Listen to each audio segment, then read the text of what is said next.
What's up, people? It's your girl Adeola. First of all, for those of you jubilating because my uncle, Senator Dino Melaye, was fired by the tribunal, please, let's respect ourselves, okay? It's not the final verdict, and we're still fighting. Don't mind them, your uncle, don't you worry. I'm going to defend you. In fact, I'm really happy that you are not disturbed by this development. God be the glory forever and ever. Amen. Amen. I'm just using the opportunity to react to the tribunal judgment. For me, it's a travesty of justice. It's a miscarriage of justice, but we are not perturbed. I beg, tell them. I know it is a distraction and a plan to distract me from my governorship ambition. Of course. And I'm not distracted at all. My middle name is... Wait, stop it right there. My middle name is... The uncle, did you just forget your middle name? How can you forget your middle name, uncle? No, please, don't beg me. You are not making this easy. Because you're watching, we are putting our lives online because of you. Translate that to English. He's blocking destiny. How can you forget your middle name in the middle of something like this? My middle name is Courage. My middle name is Focus. Which one is it? Is it Courage? Is it Focus? Uncle, you are confused. You keep doing like this. It's doing like this. It's doing like this. It's blinking, shaking. Thank you, Jerry, my father. He keeps doing like this. What is the meaning of that? I am very, very focused. Of course. We are very focused. Very focused. Our mandate cannot be taken, will not be taken, has not been taken. Please tell them. We are going to the Court of Appeal, and I believe that we'll get justice at the Court of Appeal. Even me and Koido, we are coming. Dino Melaye is the next governor of Kogi State. Oh, shit. I just love him, I love his spirit. Speaking of spirit, how many times on this show do I have to beg Nigerians abroad to please stop embarrassing us by constantly trying to outsmart the system? Thinking that they are in Nigeria. What kind of spirit is following some of these people from their village? I need to understand. These 6 fugitives are thought to be in the U.S. 80 people in all, most of them from Nigeria, face charges after a 3-year investigation. At least 11 people total were arrested yesterday in Southern California. They're charged with money laundering, fraud, and identity theft. There are so many Nigerians abroad that are doing amazing things, inventing things, touching lives for good, brilliant doctors, nurses, teachers, journalists, like your girl. But no one remembers that because of some people that just want to get rich overnight by fire by force at the expense of other people. This thing that you guys are doing is wicked. It is wickedness on another level. Money that you did not work for, somebody else's sweat, somebody else's savings. This is wicked. Not only are you killing people before their time, just imagine finding out that you've been scammed of $100,000. Can you be normal after that? Can you be normal again? An African friend of mine was scammed one time like that. It really affected her.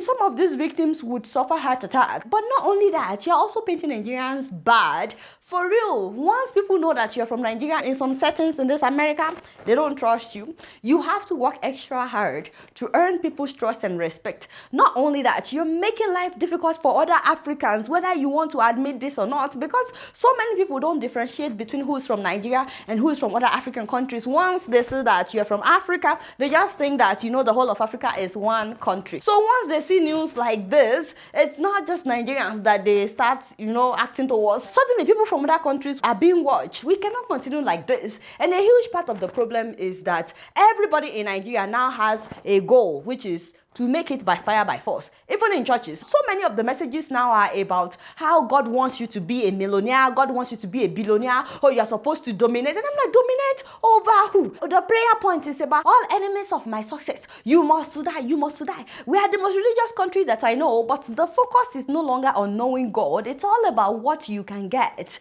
And when the focus is on the kind of car that you drive, or the kind of house where you live, how much you make, then people will do anything to make it. You've taken away that opportunity for us to hope that legitimacy can make money. We need to redefine what success is to us. Material things are not success. We miss it.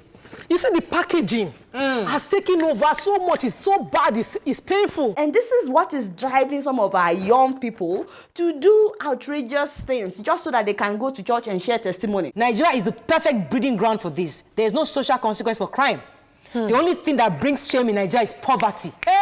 Not rape, not fraud, not theft, not murder, not corruption. As sad as it is, I agree. And many people are taking that same mentality with them when they travel outside Nigeria, cutting corners, trying to outsmart people. But America is not Nigeria. They will catch you. It doesn't matter how long it takes. They will still catch you. Prosecutors say the alleged thieves stole $6 million and tried to make off with another $40 million. The suspects would then funnel that money to Nigeria. Look at some of these guys, you know, including the one that was on the Forbes list, the one that was caught before the about 80 people. They were big boys at parties. You will see them spraying money like paper. You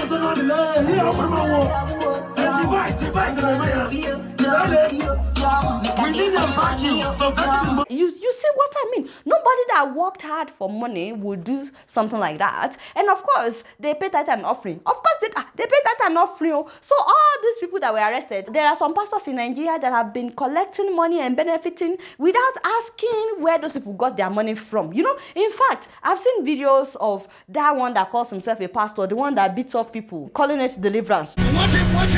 That is a man that's... What the powerhouse?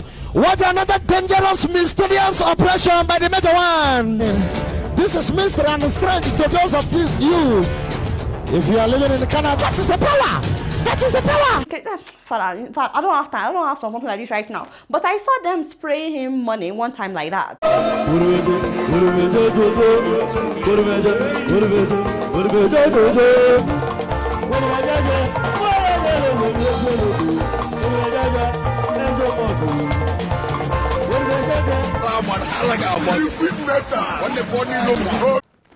Honestly, how can...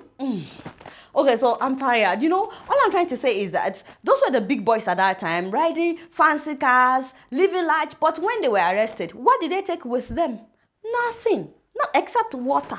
Okay, they actually get them the water. These are just some of the defendants involved in what they describe as the largest online fraud scheme in the country. And do you know how much time they may spend behind bars? If convicted, all the defendants could face decades in prison. That is talking about at least 20 years. We're talking about decades. So it's not worth it. It's not worth it to cut corners in order to make it. It's not worth it. Stop trying to cheat your way up. Some of you pastors need to start preaching the real gospel and stop focusing so much on making money, making it in life, becoming a billionaire, dominating, whatever that is. The extent of material acquisition is often equated with God's approval.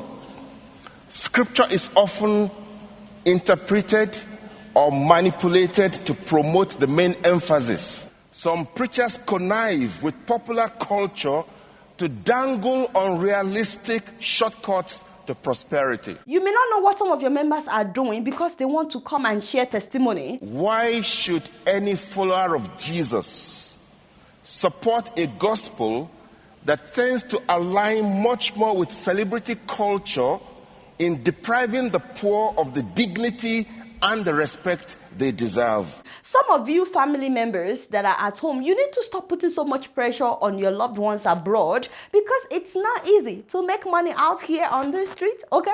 They may not want to tell you the truth, but you suffer when you come to this abroad. So please stop asking money every time. Just call to check up on them once in a while. And if your relative is sending you money that they cannot explain, be careful, because if they are doing something illegal and they are arrested, everyone that knows you with them will think that you are part of the whole thing. So, but like I said, not all Nigerians are scammers, as you guys know. It's a country of about 200 million people, so many brilliant minds, hardworking people, honest people. But look at what about 80 people have done to our image. You see what I'm saying? Lastly, we have a problem in Nigeria, and it's tribalism. How is it possible that when this news broke, so many Nigerians were taking out names of the scammers by the ethnic group just to say that, oh, see, other ethnic groups were also arrested. It wasn't just our own ethnic group. And I'm like, what? Something is seriously wrong with the medulla oblongata of our brain. If we cannot get along and we are all black people in Nigeria, why do we complain when other people discriminate against us based on the color of our skin? Does that make sense? It is heartbreaking for me. We need to get past all this tribalism and start uniting as one. But again, you guys not do know much. Guess what? I'm just keeping it real.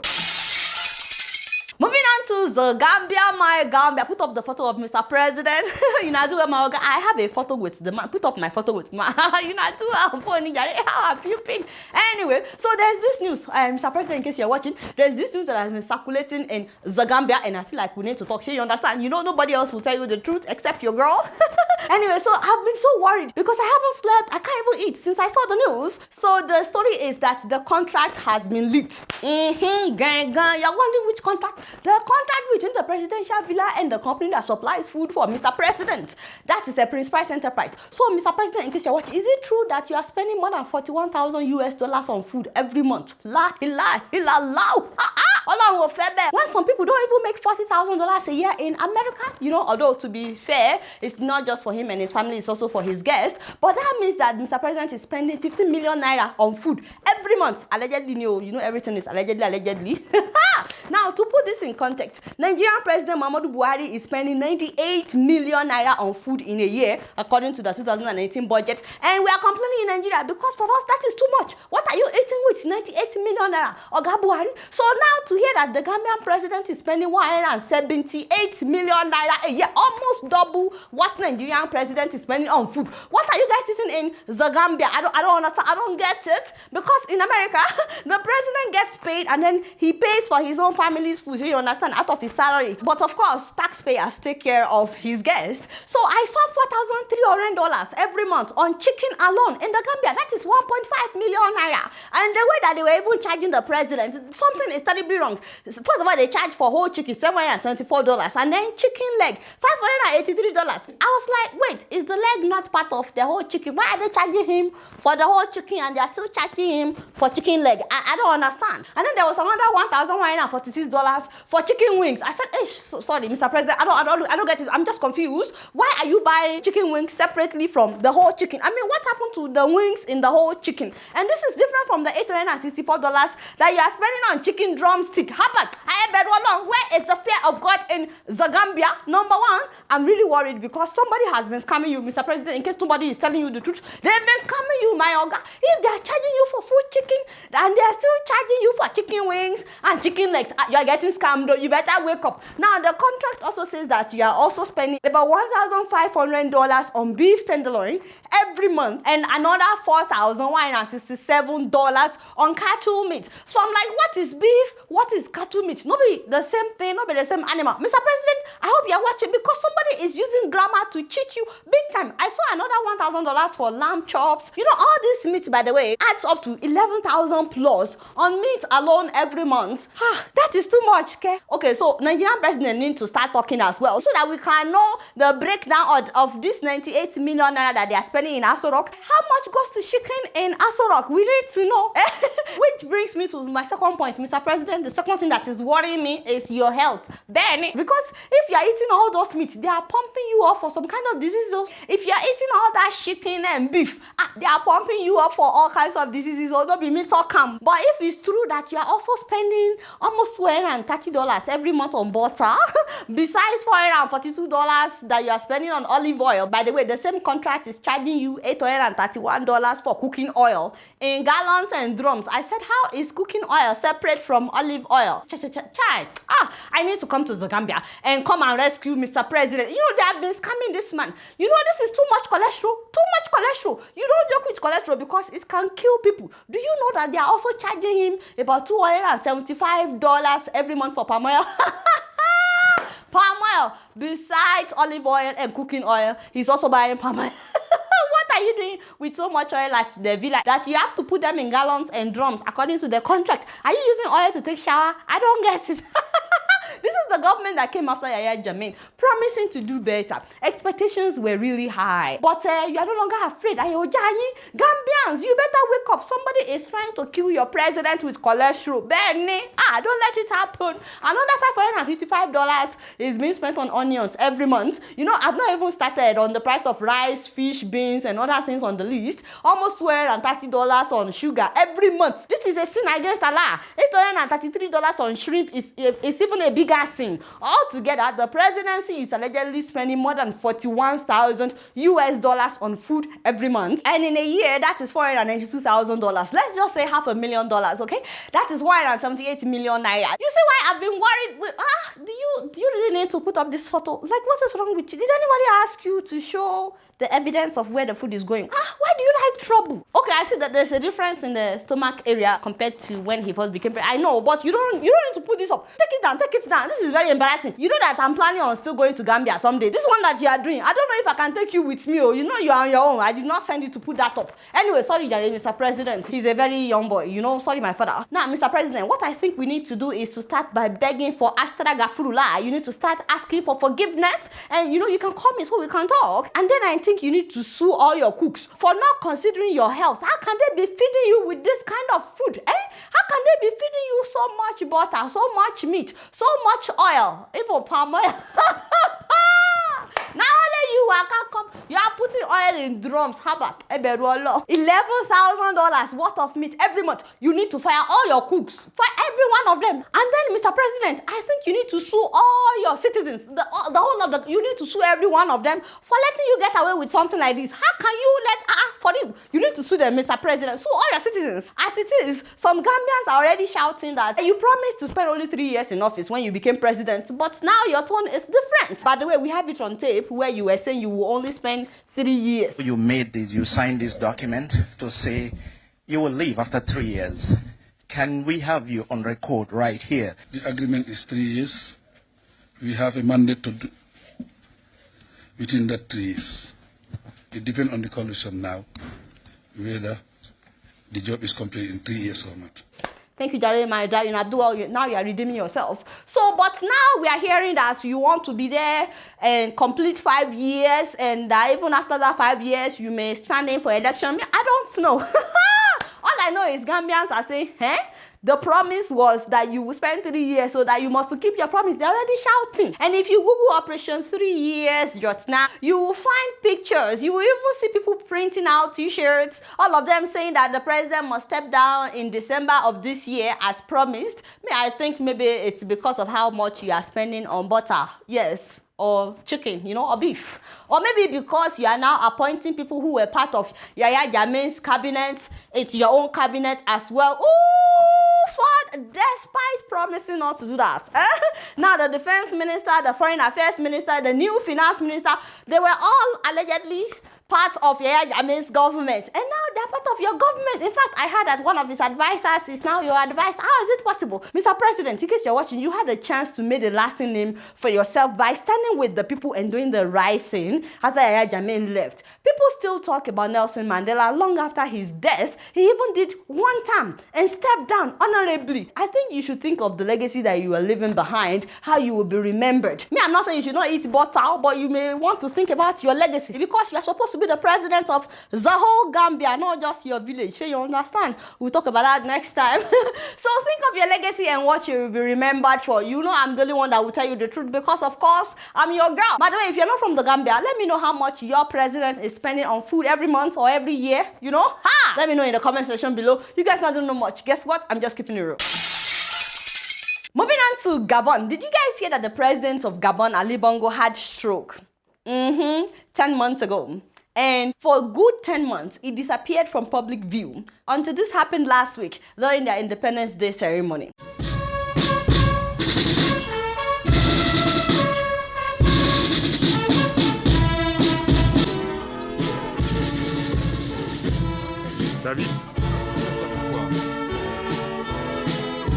Okay, wow.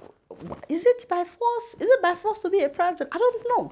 His father was president for 42 years, and he's been president for 10 years. How is that not enough? How do you have stroke and you will still hold on to power? Isn't it a lot of work to be a president? The stroke happened in Saudi Arabia. After they treated him there initially, they had to take him to Morocco, where he spent several months for treatment. Again, African leaders, you need to equip the hospitals in your country, because I won't stop saying it. And when some members of the opposition, as well as civil society and trade union movement, filed a suit requesting that Mr. President must be assessed to see if he's actually medically fit to continue as president. Do you know that the court dismissed that case in May of this year, they were saying that only the 2 houses of parliament can determine whether the president is unfit or not. But you know, they are trying to appeal the case, so hopefully good luck to them. For real, if anyone knows this man, they should please talk sense into him. They should tell him the truth. Step down and take care of yourself. Even your body is telling you something. No, be so. For real, you don't have to die because you want to be president. It is not by fire, by force. You are 60 years old, but you've lived in the presidential villa since you were a child because your father was president for 42 years. It is time to now move on. So you understand? Anyway, you guys not do no much. Guess what? I'm just keeping it real. Don't forget that I've been telling you guys that if you download Wave between now and September 9th on your phone and you use my promo code Adeola, then you're going to get $10 added to whatever you're sending to your loved ones. The $10 promo code is only till September 9th. I'm really sorry. After September 9th, it will go back to $5. Alright, y'all, it's been real and I'm keeping it right up in here. Don't forget to follow me on Facebook, Twitter, and Instagram. And if you're yet to subscribe to my YouTube channel, please be sure that you do that. Until next time, I'm going to see you later. Peace out. I don't win them before. Come win them again, we no go win them forever.